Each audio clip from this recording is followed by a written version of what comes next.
Дел од странските компании во слободната зона Бунарџик заминуваат, дел ги намалуваат капацитетите.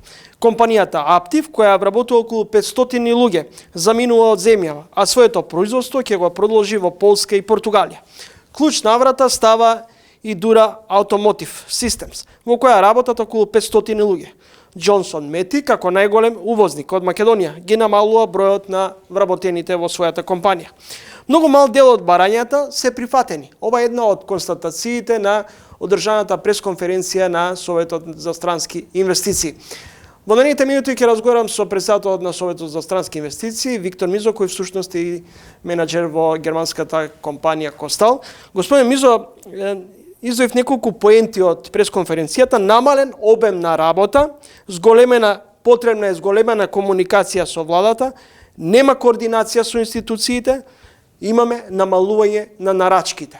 Дали ова навестување за неизвестна година и драстично намалување на производството во сите компании од странски компании во предсе кои се лоцирани во индустријските зони?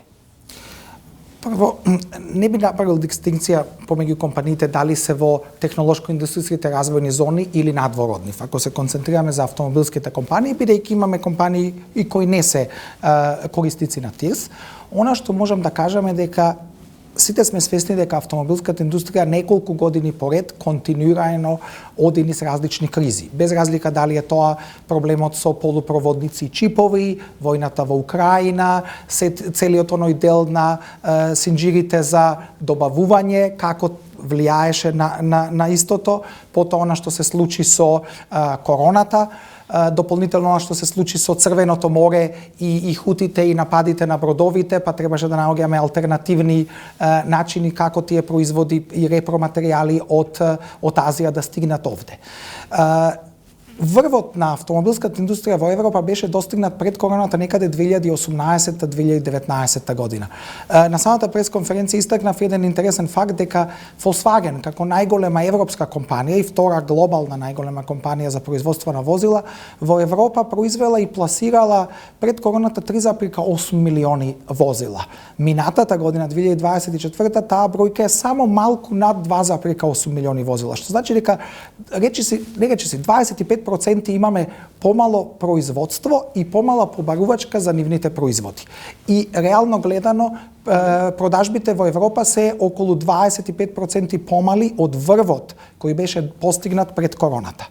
Од таа гледна точка, знаеме дека Германија изминатите 2 години е веќе во техничка рецесија и истовремено цените на возилата се драстично зголемени. Секој од гледачите тоа може да го потврди, ако се во процес на купување на ново возило, иако и старите возила се драстично поскапени од претходно, и целата она несигурност околу електрификација, брзина на електрификацијата, конкуренцијата која доаѓа од производителите и многу ефтините возила од Кина, кои во многу случаи се дури и технолошки понапредни, со многу повеќе технологија и можности од гледна точка на конективност, на најнови технолошки напредни процеси споредено со европските возила, она што значи Тесла и продажбите на Тесла во Европа го намалува колачот за европските производители. Заради тоа, веќе подолго време нашата индустрија се соочува со намалување на обемот на работа и можам да речам дека втората половина на 24-та и предпоставките и плановите за оваа година зависно од компаниите. Не е ова униформно за сите, бидејќи за некои компании зависи од моделот или брендот на возилото за кој работат, имаме некои намалувања помеѓу 10, па дури и до 30%. Додека некои компании дури се соочуваат и со зголемување на работата. Истовремено во кој циклус на инвестиција е компанијата? Ако компанијата се уште има пораст, нови инвестиции, зголемување на обемот на работа, тоа не значи дека има намалување. Спомнавте неколку компании на почетокот. Не можам директно за секоја компанија да коментирам што, зошто и како се случило. Но она што е важно, сметаме дека целиот оној процес на aftercare, тоа значи од реализација на инвестицијата, колку често, колку брзо се има комуникација не само со компаниите туку и со менаџерскиот тим на таа компанија на регионално или глобално ниво. Значи, ако компаниите се европски, нормално со европските централи. Ако компаниите се од Северна Америка, може да се разговара и со нивните централи во Европа или на глобално ниво. што се случува, да се следат случувањата во индустријата.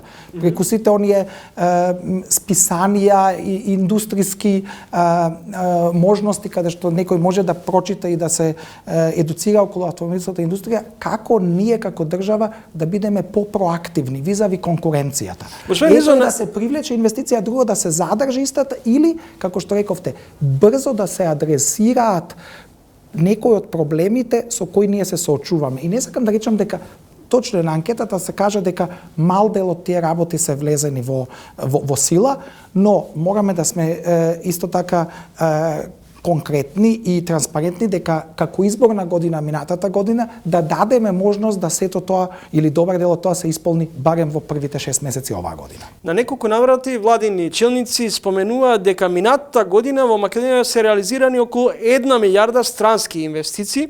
Имате ли вие увид каде се пласирани тие средства и во кои проекти пред се? Не, ние немаме, ние не водиме таква евиденција или таква статистика, но она што беше представено за време на презентирање на анкетата е дека постоечките компании членки на Советот за странски инвеститори и оние кои ја одговориле анкетата минатата година реинвестирале околу 270 милиони во локалната економија. Што значи отприлике 1/4 од овие бројките што и кажувате. Значи постоечки компании кои се веќе тука, без разлика дали се тие Greenfield, Brownfield инвеститори, дали се тие компании кои дошле во процесот на приватизација или аквизиција на домашни компании, тие континуирано продолжуваат да инвестираат, бидејќи 270 милиони не е мала сума на евра, не е мала сума на пари. Како ја оценувате во моментот деловната клима за привлекување на инвестиции? Дали овие последни информации околу дел од странските компании кои најавуваат затворање на своите погони, дел пак кои зборуваат за рационализација на кадровските потенцијали, се некаков индикатор кој треба да не загрижи? Рационализацијата кај компаниите кои се соочуваат со намалување на нарачките е нешто што е реалност во бизнис светот. Мора да го стегнете ременот и да ги намалите трошоците. Што значи намалување на трошоци? Намалување на трошоци може би да значи, кога некој каже има намалување на бројот на вработени. Не значи дека тоа директно е отпуштање на бројот на вработени. Тоа може да значи природната флуктуација на вработените, можда не директно секое работно место ќе биде пополнето со ново. Или пак кога некој од вработените кои имаат договори на определено работно време, нема да се продолжат тие договори. Но сето тоа зависи од обемот на работа која компанијата има. Деловната клима и процесот на привлекување на странски инвестиции не е директно поврзано со она што ние како странски инвеститори кои се веќе присутни тука, на кои ние најчесто коментираме. Но ние сметаме дека е важно неколку работи што минатата година со глобалниот минимален данок, адаптацијата која се направи во Македонија, која ги афектира големите мултинационални компании со 15% данок, неможноста веќе да се даваат даночни ослободување на корпоративен данок, треба да се изнајде друго алтернативно решение и ние знаеме дека владата во моментот работи на тие други алтернативни методи на нудење државна помош за да ја задоволи конкурентноста на државата визави другите држави, но истовремено сметаме дека во голем дел целиот оној процес на aftercare и комуникација со постоечките компании е важна за добивање на информација што се случува во компаниите и како нивните потреби да се адресираат на краток или среден рок за потенцијално тие или да реинвестираат или оптимизациите во Европа да се случат на наше тло, а не како што рековте можеби во Полска, во Унгарија, во Португалија или на други места. Како овие промени пред се во Соединетите Американски држави ќе се одразат на релација САД Европа од економска гледна точка, непредвидливоста на политиките на Доналд Трамп во однос кон Европа, зголемувањето на царинските давачки? Така. Значи тука имаме едно е САД према Европа, друго е Европа према Кина, но истовремено и САД према Кина. Сите тие работи, автомобилската индустрија пред се е глобална индустрија и секогаш треба да планира каде точно да го лоцира своето производство споредбено со локалните пазари или понекогаш од една локација да произведува за глобалниот пазар. Ако се се реализира она што Трамп го кажува да се воспостават царински стапки на европски возила, европско произведени возила кои се увезени во Соединетите американски држави. Бидејќи тој кажува дека во моментот американските возила овдека подлежат на царина во Европа, подлежат на царина од само од 10%, додека обратно е 2,5%. Ако тоа се изедначи на 10%.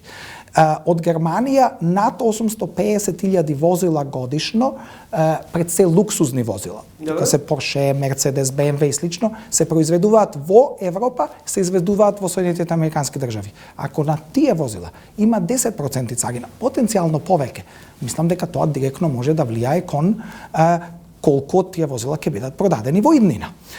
Тоа може да влијае и на обемот на работа кој ние, како производители на компоненти во Европа, ги имаме за она што е европскиот пазар за производство на возила. Така да таа несигурност директно влијае и врз нашата алокација на капитал на глобално ниво. Не се знаете дека оние 25% царини кои беа најавени за Мексико и Канада беа одложени за 30 дена.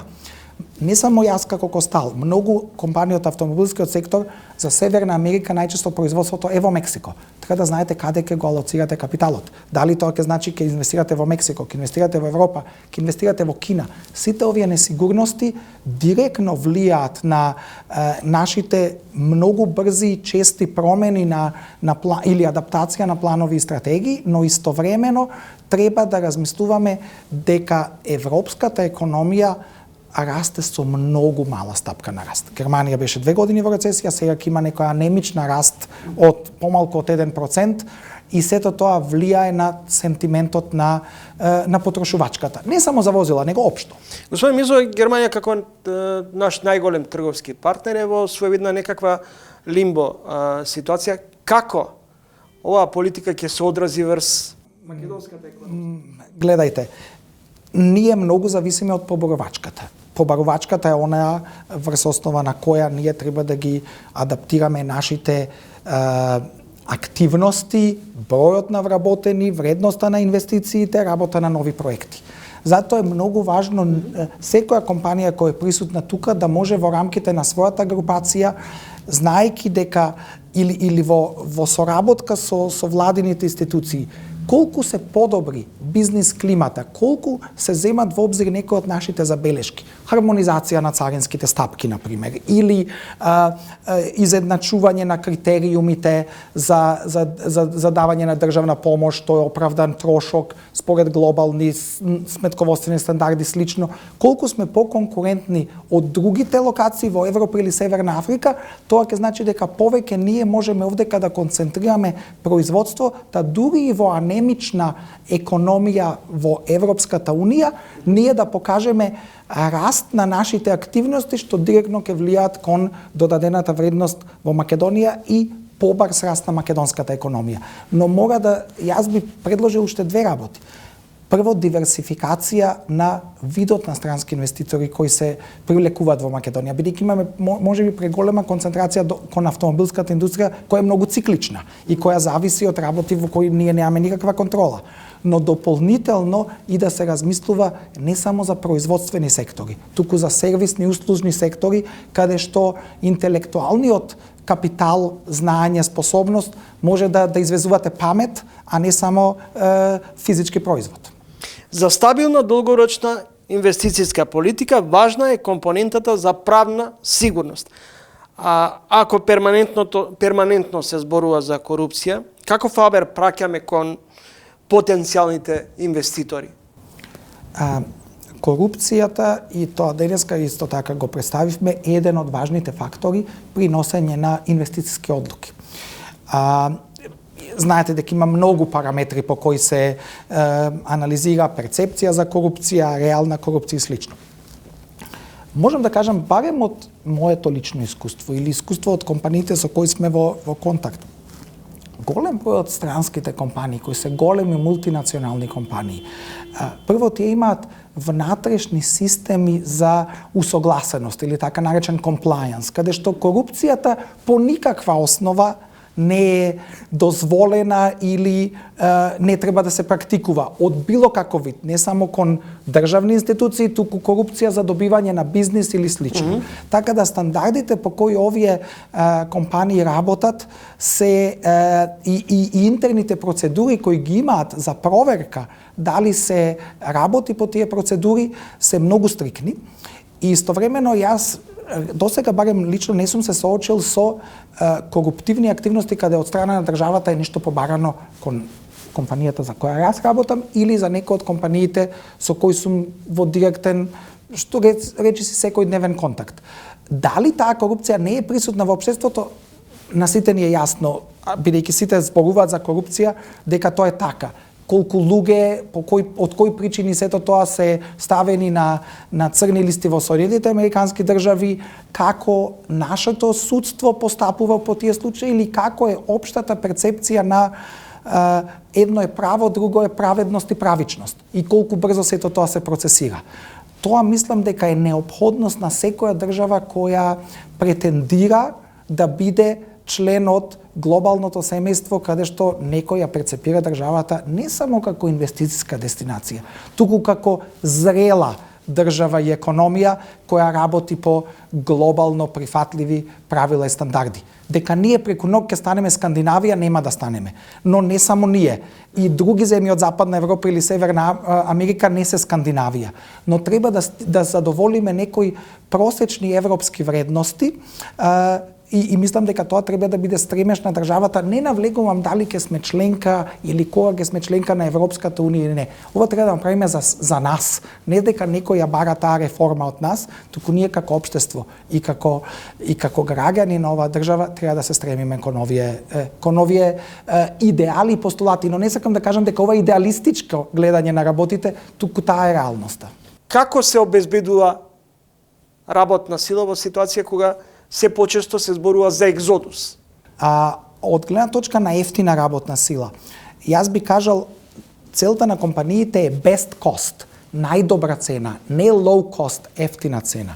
Не е само цената на работната сила, туку е трошокот поврзан со производство на единица производ. Ако одите само чисто на цена на работна сила, има многу подобри дестинации од нас, дури и во Европа. Да не зборувам Северна Африка и слично. Но без кост значи која е цената на работната сила, која е нивото на знаење, на едукација, кои се дополнителните трошоци кои ви се потребни за таа работна сила да ја адаптирате на потребите на компанијата, без разлика дали е тоа роботика, автоматизација, доусовршување и мора да земеме во обзир. Ние сме мала држава по број на жители. Ние веќе немаме абсорбциона мок, барем според мене, за привлекување на трудоинтензивни компании или компании кои би вработиле 800.000 вработени. Треба да се концентрираме на помали компании со поголема додадена вредност, но истовремено диверсификација на истите. Не само производство, не само автомобилска индустрија, за да најдеме некаков баланс и можеби да размислуваме за диверсификација на извозните пазари. Оправдани ли се забелешките за нелојална конкуренција помеѓу странските и домашните компании? Не би рекол воопшто дека се оправдани. Зошто? Не домашните компании добиваат исти или сличен вид на државна помош зависно од начинот и проектот кој го имаат. Големите странски компании најчесто имаат многу поголеми проекти, па затоа апсолутната вредност на таа поддршка е поголема. Но не би рекол со законските решенија кои постојат, огромна е бројката на домашни компании, многу повеќе домашни компании добиваат државна помош и асистенција од страна на државата отколку странски компании. Има ли потреба од толку индустријски зони? Не е работата дали има потреба од толку индустријски зони. Работата е дали треба да имаме толку голема концентрација на индустријата во главниот град. Јас реално, поставувам едно реторичко прашање. Не знам друга земја во Европа или Северна Америка каде што целата индустрија или огромен дел од индустријата е концентрирана во главниот град. Тоа не е случајот ни во Австрија, ни во Германија, па ни во Србија, ни во Словенија, а сигурно не е во Соединетите Американски држави или Канада. Кај нас се е концентрирано во или околу главниот град.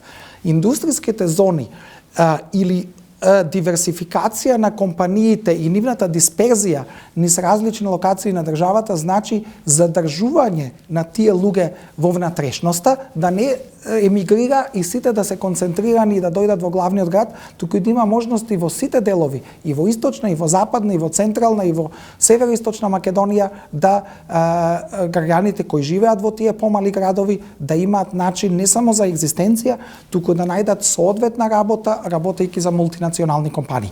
Дали толку зони има или има потреба е друго прашање. Работата е дали на толку локации има соодветен квантитет и квалитет на работна сила. И каква е таа, треба да се направи едно соодветно мапирање и да се види каде на еден или друг начин, вклучувајќи и регионален аспект на државната помош, за да некоја компанија се стимулира да не доаѓа во главниот град, туку да оди на некоја друга дестинација.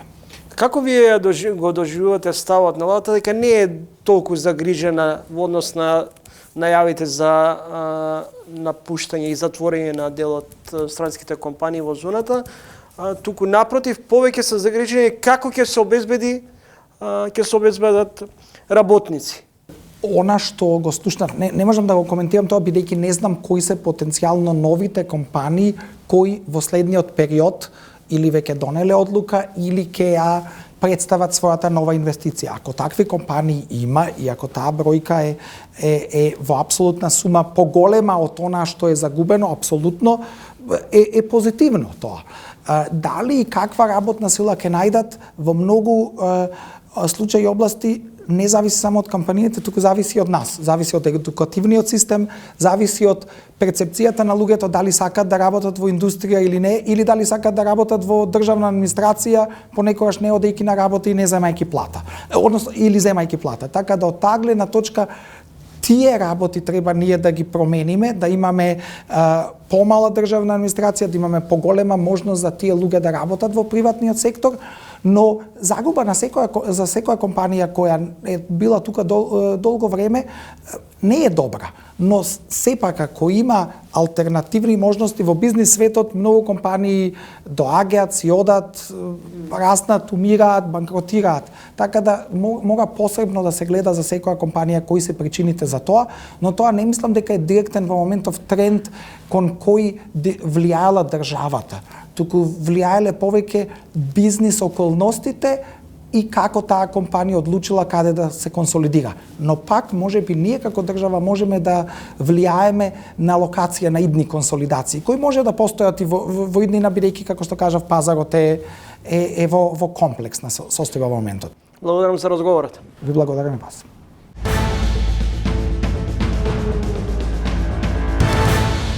Кога гледаат како функционира општеството, дека за се треба врски, за се треба да се потплати нешто и така натаму, па и самите во таа беспомошност често пати прибегнуваат кон тоа, некого да подкупат.